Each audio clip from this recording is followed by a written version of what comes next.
So I made a video on this channel a couple of months ago about the 1998 Belgian Grand Prix and how for me that was the most memorable F1 race and for many others too.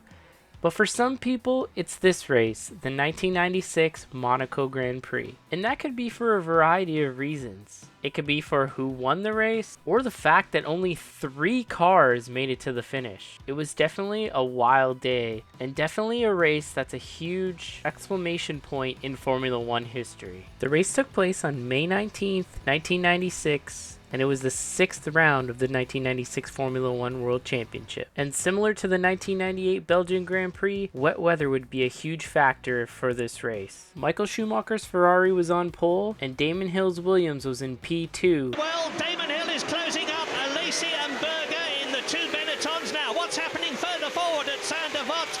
It's the Williams leading. Damon Hill has got ahead of Michael Schumacher. Damon Hill was able to get the jump on Michael Schumacher going into turn number 1, which was huge for the championship leader. Unfortunately, Jos Verstappen nosed into the wall in the first turn, putting an end to his Monaco Grand Prix. As the leaders came around the Lowe's hairpin, to everyone's surprise, Michael Schumacher would be the next one to find trouble, putting his Ferrari into the barrier, putting an end to his day. That's Schumacher!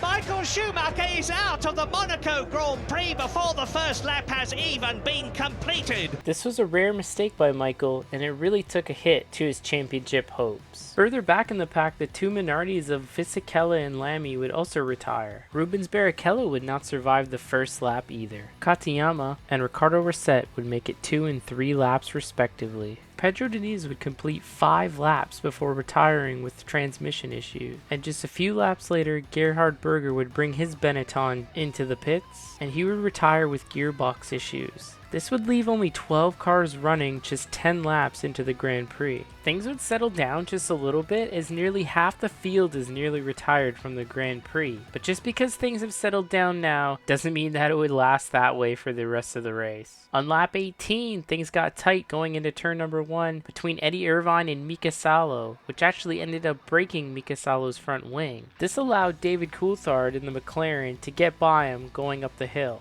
After completing 30 laps, Martin Brundle would be the next one to crash out. Right, left-hander pod of Massenet, bang into the Armco, left rear wheel damage, back up into the...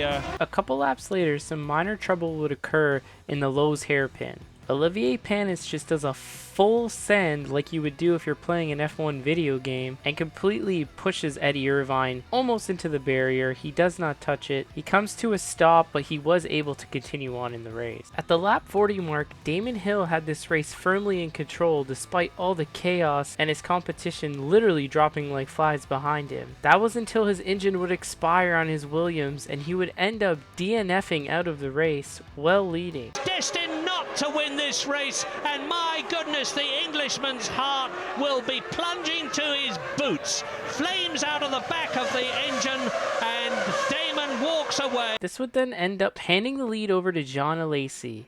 He would be out front for 20 laps before he would bring his Benetton to pit road, and he would end up retiring from the race from the lead on lap 60 with a suspension failure. It was absolutely insane, like nobody actually wanted to win this race. This would end up putting Oliver Panis in his Ligier Mugen Honda out front of the Monaco Grand Prix. David Coulthard was in second in his McLaren, and he was closing in pretty fast. But catching someone at Monaco and passing them are 2 completely different things. The next championship contender to run into trouble and fall out of the race was Jacques Villeneuve.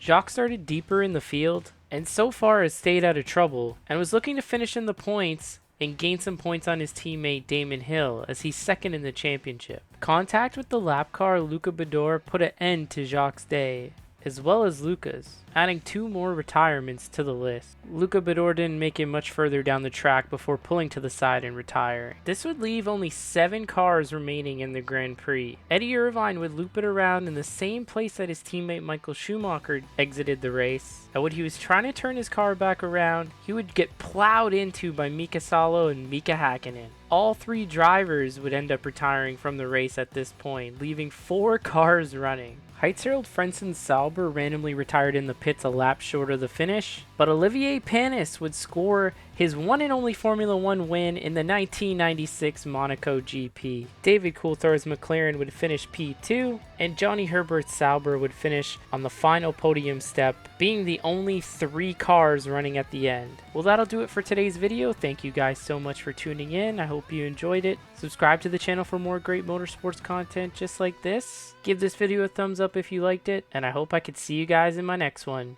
Take care, everybody.